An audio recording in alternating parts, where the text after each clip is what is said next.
पाठशाला में मैं आपका हार्दिक स्वागत करती हूँ। प्रिय श्रोता, परमेश्वर का वचन जीवित, पवित्र एवं सामर्थी है।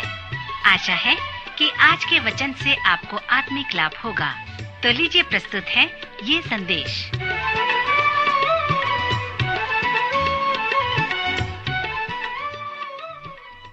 नमस्कार श्रोता मित्र, वेद पाठशाला की अगली कक्षा में आपका स्वागत है।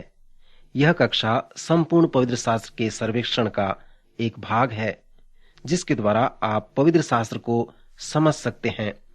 पिछले दिनों में मैं आपको मत्ती रचित सुसमाचार का परिचय दे रहा था और इस चरण में भी मैं उसे आगे ले जाना चाहता हूँ।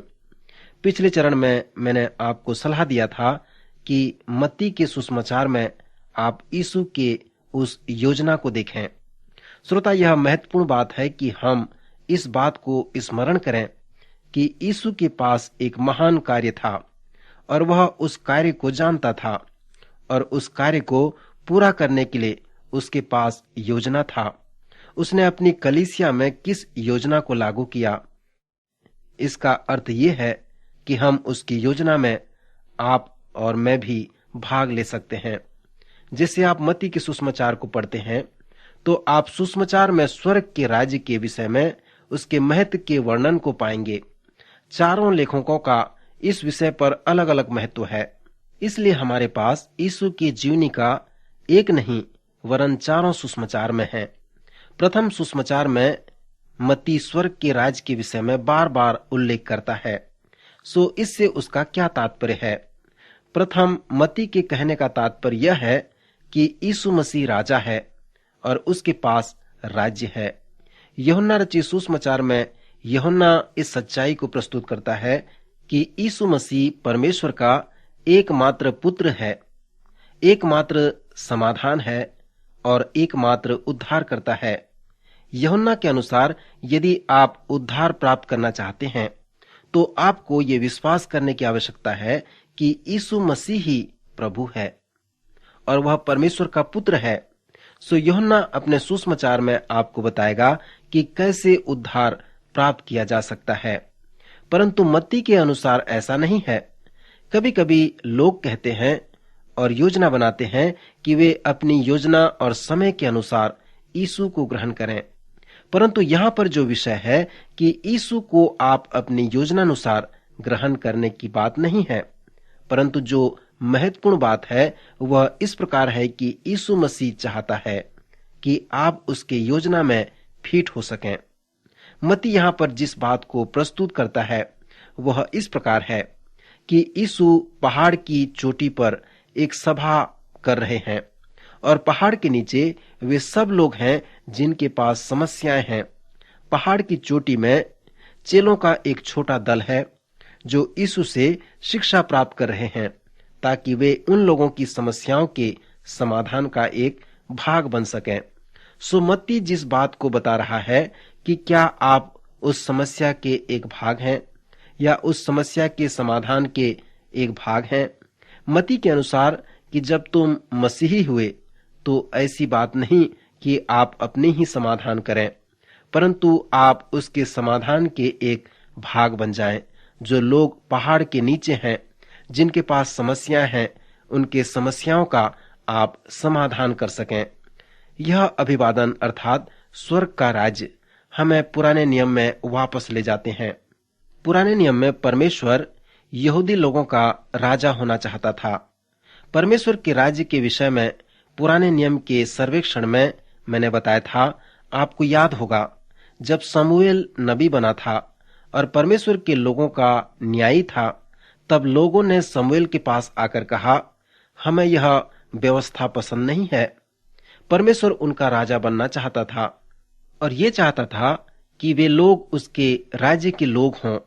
सो इसका मतलब यह है कि यह राज्य परमेश्वर की योजना में था, यह परमेश्वर का निर्देशात्मक इच्छा में था, परंतु इस्राएली प्रजा उस राज्य को नहीं चाहते थे।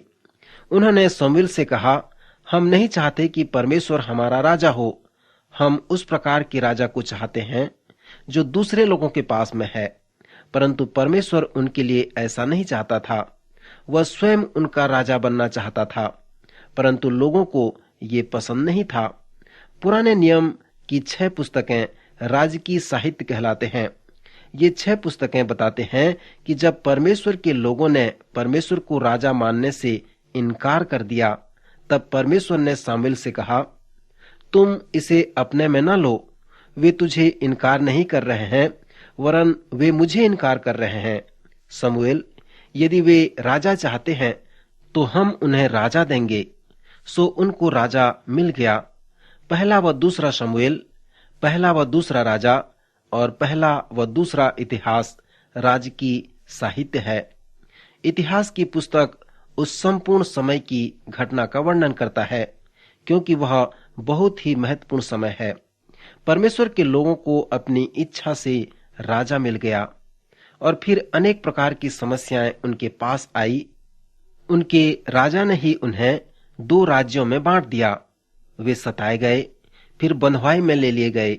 अश्शूरियों ने उत्तरी राज्य को बंधुआई में ले लिया और फिर बेबीलोन ने दक्षिणी राज्य को बंधुआई में ले लिया। जब दक्षिणी राज्य के लोग बाबुल की बंधुआई से वापस आए, तब पुराने नियम का समापन होता है। फिर आपके पास 400 वर्ष का शांत रहने का समय है। इसी समय परमेश्वर के लोग रोम द्वारा जीत लिए गए और उसके पश्चात वो शांत समय अंत होता है। यूहन्ना बपतिस्मा देने वाला और यीशु परमेश्वर के राज्य का शुभ संदेश लेकर आते हैं और प्रचार करने लगते हैं। सुमति इसे स्वर्ग का राज्य कहता है और वह शुभ समाचार इस प्रकार है कि परमेश्वर फिर से तुम्हारा राजा होना चाहता है।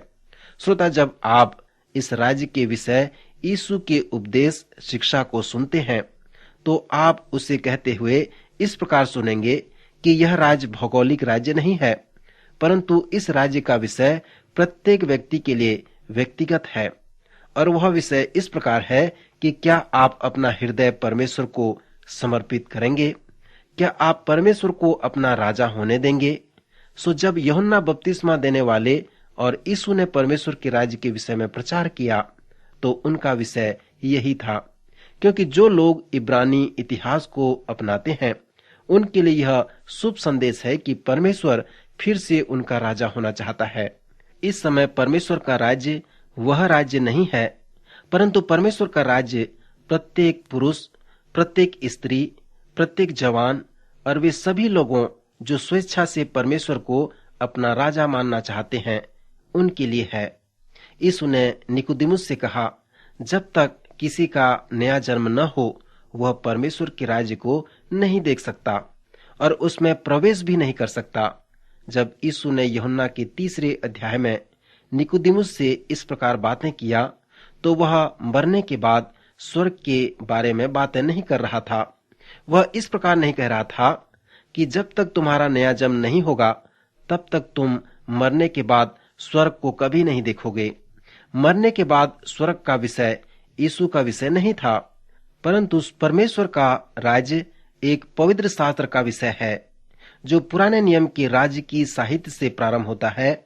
और वह विषय है कि परमेश्वर राजा है और हमेशा राजा के पास राज्य होता है। राजा के पास प्रजा होता है। जिस प्रकार वह राज्य करता है, परमेश्वर राजा है और उसके पास प्रजा है जिस पर वह राज्य करता है।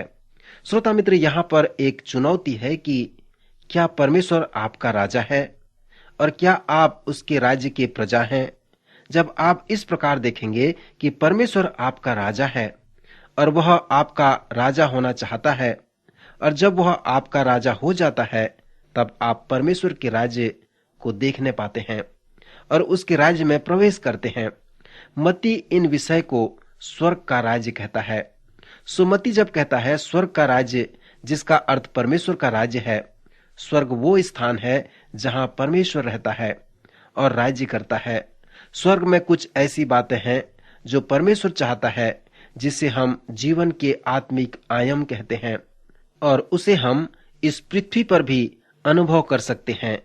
इसलिए परमेश्वर ऐसे लोगों को देख रहा है जो उसके पास आए, उसकी प्रजा बन जाए और उसके औजार बन जाए, जिनके द्वारा उसकी इच्छा इस पृथ्वी पर प्रकट हो सके, जब यीशु ने हमें सिखाया कि प्रार्थना किस प्रकार करनी चाहिए, तब यीशु ने कहा, इस प्रकार से प्रार्थना करो कि हे हमारे पिता, तू जो स्वर्ग में है, तेरा नाम पवित्र माना जाए।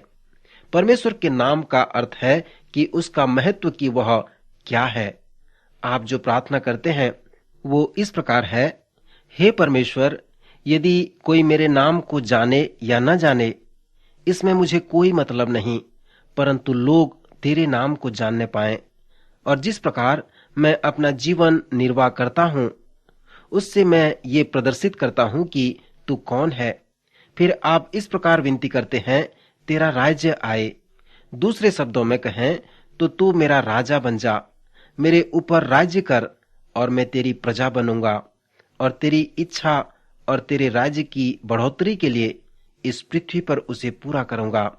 श्रोता, चेलों के इस प्रार्थना में जो तीसरी विनती है, जो इस प्रकार है, तेरी इच्छा जैसे स्वर्ग में पूरी होती है, वैसे इस पृथ्वी पर भी पूरी हो। यहाँ पर जो हम प्रार्थना कर रहे हैं कि हे पिता, कोई मेरे नाम को जाने या ना जाने, परंतु वे तेरे नाम को जाने और वे तुझे जाने। मैं अपना राज्य स्थापित नहीं कर रहा हूँ, परंतु मैं इस पृथ्वी पर तेरे राज्य को देखना चाहता हूँ। और इससे मेरा जो तात्पर्य है कि इस पृथ्वी पर मैं तेरी इच्छा को पूरा होते हुए देख सकूं। जिस प्रकार तेरी इच्छा स्वर्ग में पूरी होती है, उसी प्रकार मेरे जीवन द्वारा तेरी इच्छा को पूरा करके उसे मैं देखना चाहता हूँ। पौलुस प्रेरित हमेशा कहता है कि हमारे पास यह धन मिट्टी के बर्तनों में रखा है कि यह असीम सामर्थ हमारी ओर से नहीं, वरन परमेश्वर की ओर से ठहरे। हम चारों ओर से क्लेश तो भोगते हैं, पर संकट में नहीं पड़ते। निरुपाय तो होते हैं, पर निराश नहीं होते।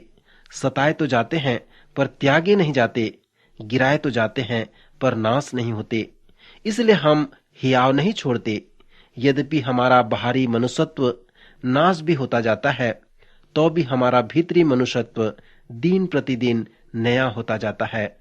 सो हमारे पास जो यह मिट्टी का बर्तन है, इसमें वो धन रखा हुआ है। मसीह हम में है और हम में होकर वह अपनी इच्छा को इस पृथ्वी पर उसी प्रकार पूरा करता है जिस प्रकार उसकी इच्छा स्वर्ग में पूरी होती है। तब स्वर्ग के राज्य को हम देखने पाते हैं। वह हमारा राजा होता है और हम उसकी प्रजा बन जाते हैं। Doctor GC. मोर्गन के अनुसार स्वर्ग के राज्य की परिभाषा इस प्रकार है। वे कहते हैं कि स्वर्ग का राज्य ईश्वरी है। इसमें मनुष्य राजा नहीं बनता, वरन परमेश्वर राजा होता है। प्रत्येक प्राणी कहे कि मैं परमेश्वर के अधिकार के अधीन में हूँ। वह मेरा राजा है, मैं उसकी प्रजा हूँ। यह व्यक्तिगत है। श्रोता, आप परमेश्वर को अपना राजा बना लें। प्रभु आपकी सहायता करे कि आप इसका निर्णय कर सकें। प्रभु आपको आशीष दे। अभी आप सुन रहे थे कार्यक्रम वेद पाठशाला। श्रोता, हमें विश्वास है कि इस कार्यक्रम के द्वारा आपको आशीष मिली है। यदि इस कार्यक्रम के विषय में अधिक जानकारी प्राप्त करना चाहते हैं या बाइबल अध्ययन से संबंधित कोई प्रश्न हमसे पूछना चाहते हैं, तो आप हमें इस पते पर लिखें। हमारा पता है कार्यक्रम Ved Pathshala, Vishwavani, post box number 731, Faridabad 7, Haryana. पता एक बार फिर से सुन लीजिए। कार्यक्रम Ved Pathshala, Vishwavani, post box number 731, Faridabad 7, Haryana. तो इसी के साथ आज के कार्यक्रम का समय यहीं पर समाप्त होता है। अगले कार्यक्रम में आपसे फिर भेंट होगी। तब तक के लिए हमें आज्ञा दीजिए।